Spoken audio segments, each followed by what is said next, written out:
Kinafahamika kwa jina la Lulu za Ushindi. Bwana Yesu asifiwe. Tulianza Sabato iliyopita tukaangalia kanuni za mafanikio katika maisha, na leo tena tuna mwendelezo wa mada ambayo itatuwezesha kutambua ya kwamba sisi ni nani aliyetuleta, lakini huyu ambaye ametuleta duniani analo kusudi gani. Bwana Yesu asifiwe. Punga mkono kama uko pamoja nami sasa. Bwana asifiwe. Na hivyo niwakaribishe wote tulioka hapa na wale ambao mko mbali, karibuni na Mungu awabariki sana. Tuombe. Baba yetu na Mungu wetu mtakatifu, asante kwa rehema zako.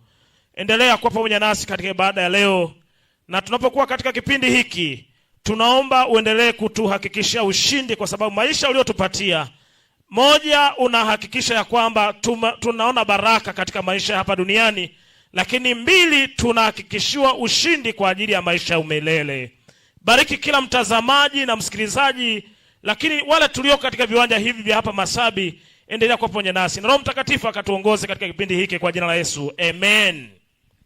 Karibuni katika kipindi hiki cha Lulu za Ushindi. Wiki jana tuliangalia kanuni ya mafanikio katika maisha, na yako mambo kadhaa tuliyatazama. Moja, tukasema kanuni mojawapo ya mafanikio ni kumcha Bwana, kumcha Mungu. Bwana Yesu asifiwe. Mungu ndiye anahitaji ibada. Ikiwa tutaelekeza tumaini letu kwake, huyu Mungu tunayemwabudu, yeye ni chanzo cha kila hitaji, chanzo cha chemichemi za mafanikio. Bwana Yesu asifiwe. Ndiyo, kumcha Bwana ni mwanzo wa maarifa, bali wapumbavu hudharau hekima na mafundisho. Mithali sura ya 1 mstari wa 7. Kwa hiyo kumcha Mungu ni chanzo cha maarifa. Kumcha Mungu ni msingi wa hekima, maamuzi bora na uongozi wa kweli ambao huleta mafanikio ya kiroho na hata ya kimwili. Haleluya. Lakini kanuni ya pili tukasema kutii neno la Mungu. Kutii neno la nani? La Mungu. Mungu ametupatia maelekezo ili tuweze kupokea baraka. Na kwa hivyo katika kile kitabu cha Yoshua 1:8 anasema kitabu hiki cha sheria kisiondolewe kinywani mwako, bali yatafakari maneno yake mchana na usiku, upate kuangalia kutenda sawasawa na yote yaliyoandikwa humo, maana ndipo utakapofanikiwa katika njia zako, ndipo utakapostawi sana. Bwana Yesu asifiwe. Kwa hiyo ukihitaji kustawi, tii neno la Mungu. Unajua hakuna mafanikio ambayo hayana maelekezo. Kila mafanikio yanaanza na hata katika habari ya uchumi, nchi mbalimbali zimefanikiwa kwa sababu kuna kanuni ziliwekwa ili watu wafikie malengo ya yale waliokusudia. Kwa hiyo lazima tuelewe kutii neno la Mungu katika maisha ya mwanadamu kunaweza kuleta baraka. Haleluya. Ndiyo. Kanuni ya 3 kasema bidii na uaminifu. Katika kitabu kile cha Mithali 22 mstari wa 29, neno la Mungu linasema, umemwona mtu aliye na bidii katika kazi yake, atasimama mbele ya wafalme, hata simama mbele ya watu wa hali ya chini. Bwana Yesu asifiwe. Bidii na uaminifu huelekea mafanikio, iwe katika kampuni, katika familia. Ili muweze kuona mafanikio, lazima muelewe kunahitajika bidii. Lakini jambo lingine, uaminifu. Jamii yetu leo imeishi katika mtanziko wakati fulani. Watu wanafikiri wakati mwingine tunapoingia katika kazi, wengi sio waaminifu. Ndio maana vijana wengi utasikia wanalalamika, hatuna kazi, hatuna ajira. Lakini wanapopewa ajira ndipo wanapoona mambo ya mabovu yakitendeka, kwa sababu hawakutenda kwa uaminifu na hata hivyo bidii. Wengi wetu tunatamani kufanikiwa, lakini hatuhitaji bidii. Tunahitaji miujiza. Na watia moyo ya kwamba mafanikio ya kweli yanakuja kwa bidii na uaminifu. Bwana Yesu asifiwe. Lakini kanuni ya 4 tukasema maombi na imani. Bali bila imani haiwezekani kumpendeza Mungu. Kwa maana mtu anayemwendea Mungu lazima aamini kwamba yeye yupo na kwamba huwatunza wale wamtafutao kwa bidii. Bwana Yesu asifiwe. Kwa hiyo mafanikio ya kweli pia tunapaswa tuelewe ya kwamba yanahitaji maombi na imani. Tunapaswa kuamini ya kwamba Mungu ndiye chanzo cha chemichemi za mafanikio. Na hivyo tunahitaji kuomba. Sikilizeni watu wa Mungu, niwatie moyo kwa jambo hili. Mafanikio ni vita. Mafanikio ni vita, na kama ni vita tunahitajika kuwa na maombi ili katika kupitia uongozi wa Mungu ndipo tunaweza kuona ushindi. Mungu ni mwema kwa sababu yeye ameahidi kutubariki. Bwana Yesu asifiwe. Mojawapo pia wa kanuni ya mafanikio katika maisha, tunapaswa kutambua ya kwamba ni tumeruzukiwa. Hakuna mwanadamu ameibuka pasipo uaminifu na kwa manufaa ya wengine. Haleluya. Punga mkono kama tuko pamoja. Kwa hiyo uwakili ni kuwa wakili, maana yake wewe ni msimamizi. Kwa hiyo nani anayemiliki? Sisi hatumiliki. Jambo ambalo tunapaswa kuelewa watumishi wa Mungu, mfanye Mungu kuwa sehemu ya maisha yako ili awe mbarama. Mungu ndiye mmiliki. Kwa hivyo mwanadamu ni nani? Ni wakili tu na si mmiliki. Katika Wakorintho ya kwanza, kwa sababu tu tumerejea katika mikono ya Bwana. Lakini sikiliza, jambo la nne, kuwasaidia wahitaji ni sehemu ya wakili mzuri. Wakorintho ya pili 9 mstari wa 6 mpaka 11 anasema, Paulo anahimiza kutoa kwa moyo wa ukarimu. Hebu tusome kitabu hiki cha Wakorintho wa pili, kitabu cha Wakorintho ya pili. Korintho ya pili sura ile ya 9. Korintho ya pili 9 mstari wa 6 anasema, na Mungu, lakini nasema neno hili, apandaye haba atavuna namna gani? Haba. Apandaye kwa ukarimu atavuna kwa nini? Kwa ukarimu. Kila mtu na atende kama alivyokusudia moyoni mwake, si kwa huzuni wala si kwa lazima, maana Mungu umpenda yeye atoaye kwa moyo wa ukunjufu. Na Mungu aweza kuwajaza kila neema kwa wingi, kila neema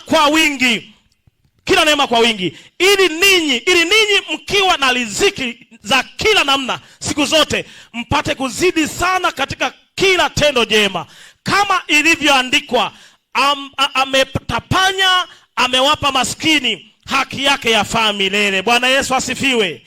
Na yeye ampaye mbegu mwenye kupanda na mkate uwe chakula, atawapa mbegu za kupanda na kuzizidisha, naye ataongeza mazao ya haki yenu, mkitajirishwa katika vitu vyote, mpate kuwa na ukarimu wote. Haleluya. Ubinafsi ni jambo ambalo linamfanya Mungu akate mifereji ya mibaraka. Nimewapa tu mfano, kama unakula halafu utoi, unakwenda hospitali. Mtu ambaye hana ukarimu, hana tabia ya ukarimu kwenye maisha yake, ni kana kwamba amekata mfereji wa baraka. Bwana Yesu asifiwe. Amekata mfereji wa baraka. Kwa hivyo asubuhi ya leo ninawatia moyo rafiki zangu katika mada hizi muhimu za lulu za ushindi, na watia moyo. Mungu ameahidi baraka. Sikiliza, uwakili wa mali katika Biblia si tu kuhusu pesa, bali pia ni kuhusu muda, vipaji, uhusiano na dunia yenyewe. Mungu, wanadamu wote wanahimizwa kutumia kila kitu walicho nacho kwa utukufu wa Mungu, huku wakitambua kwamba wao ni wasimamizi wa vitu vya Mungu na si wamiliki. Bwana Yesu asifiwe. Namalizia na kisa hiki asubuhi ya leo. Bwana mmoja alikuwa tajiri sana, na alibahatika kuzaa mtoto mmoja tu. Na kijana huyu alimpenda sana, alikuwa na mali za kutosha. Siku moja kijana huyu akaondoka, akatokomea kusikojulikana. Na kwa sababu baba huyu alikuwa na watu wengi pale nyumbani, kuna kijana aliyekuwa mtumishi wa pale nyumbani, alimpenda mno, akamthamini, akawa akimwelekeza kila kazi kwa sababu ya uaminifu wa huyu kijana, maana ni msimamizi mwema. Sasa siku moja baba huyu ameona kijana wake harudi, wala kumbuke, hawezi kufikiri kwamba pengine atarudi lini. Anawaza kana kwamba mtoto wake amekufa, na hivyo akafikiri, nitafanyaje, nitatoaje ulisi kijana wangu simuone, nitampa nani? Siku moja akiwa amelala akafikiria ya kwamba nitampa ulisi huu kijana huyu anayefanya kazi pamoja nami. Ndio, sio mwanangu, lakini kwa sababu amekuwa mwaminifu, nimemfanya kwa mwanangu. Bwana Yesu asifiwe. Nimemfanya kwa kijana wangu, na hivyo nitampatia mali zote. Akaandika usia na akasema, mojawapo wa jemba alilolizungumza, ikiwa nimekupatia hivi vyote vitakuwa mikononi mwako, hata nitakapokufa utazimiliki. Lakini ikiwa kijana wangu atakuja, ikiwa kijana wangu atafanikiwa kuja na kusii, achague jambo moja kati ya mali nilizokuachia. Baba alikuwa na magari ya kutosha, alikuwa na sheri za kutosha, alikuwa na kila kitu cha kutosha. Kwa hiyo achague kitu kimoja kati ya hivyo. Mwaka ulipofika baba huyu mambo sio hayakuwa mazuri, akafariki. Alipofariki ndipo kijana huyu akabaki na mali za huyu baba. Kijana ameishi huko, mambo yalipoharibika akakumbuka kurudi nyumbani. Aliporudi anakuta baba yake alishafariki muda mrefu, na hivyo hayupo. Nani anaweza kumpatia maelekezo ya baba yake? Ndiye akamkuta huyu kijana. Huyu kijana akamkaribisha vizuri. Bwana Yesu asifiwe. Karibisha vizuri. Na natamani kukutia moyo katika maisha haya, hata kama uwe una mafanikio kiasi gani, penda watu. Bwana Yesu asifiwe. Penda watu. Usijidai kuwa daraja la juu kuliko watu wengine. Mungu ametupatia hizi baraka ili tuweze kuwa baraka kwa wengine. Nataka nikutie moyo. Kijana huyu akiwa amefika kwenye familia hii, baba yake amefariki, kijana akawa wazi. Amefika siku ya kwanza, akampokea vizuri, akala vizuri. Kisha akamwita akamwambia, usia wa baba yako huu hapa. Alisema ya kwamba utakapokuja uchague kitu kimoja kati ya hivi. Chagua tu kitu kimoja kati ya hivi. Ameacha mali nyingi, lakini chagua.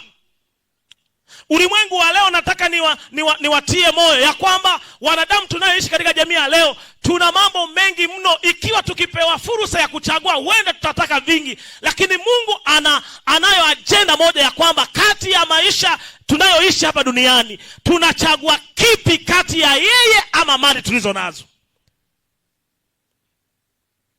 Maana yeye anasema nchi na vyote vijazavyo ni mali ya nani? Ya Bwana. Kama yeye ndiye mmiliki, na watu wanaweza kuthamini mali kuliko kumthamini Mungu. Nataka nikutie moyo katika maisha yako, chagua Mungu kuliko kitu chochote, maana yeye ni mwenye vyote. Maana ukimchagua yeye atakupatia vyote, maana yeye ni baba yetu. Bwana Yesu asifiwe.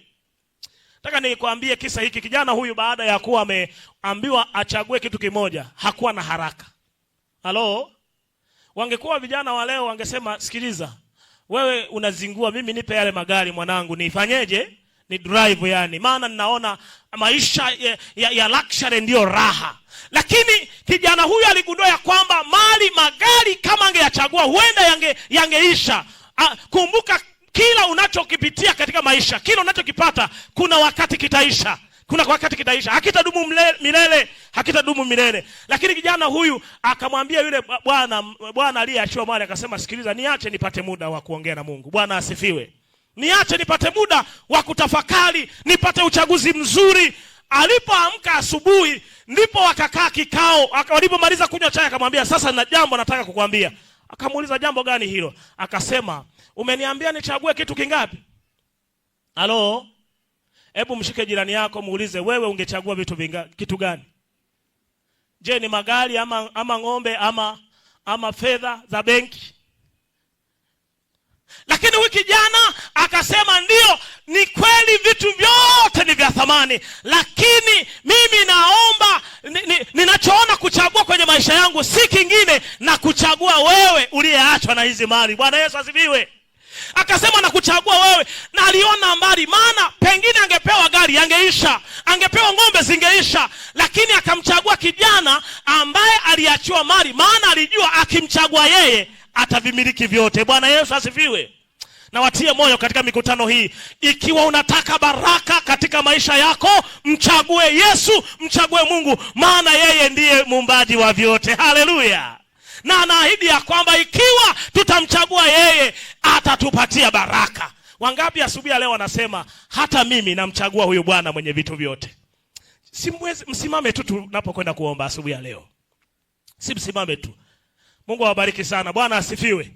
Nataka niwatie moyo, maisha ya hapa duniani ya Mungu ameahidi baraka, lakini uko wakati tunapaswa kutambua ya kwamba baraka za Bwana zitakuja tu ikiwa tutakubali kupita katika njia sahihi za mafanikio, tukitambua ya kwamba Mungu ambaye ndiye mwanzilishi wa kila kitu tukimchagua, tukimfanya wa kwanza, yeye atatupatia baraka. Bwana asifiwe. Haleluya. Punga mkono kama tuko pamoja. Na nyosha hivyo tu mkono wako tunapokwenda kuomba asubuhi ya leo. Baba wa mbinguni, asante kwa ajili ya baraka zako. Asante kwa sababu umekubali kutuhudumia watoto wako.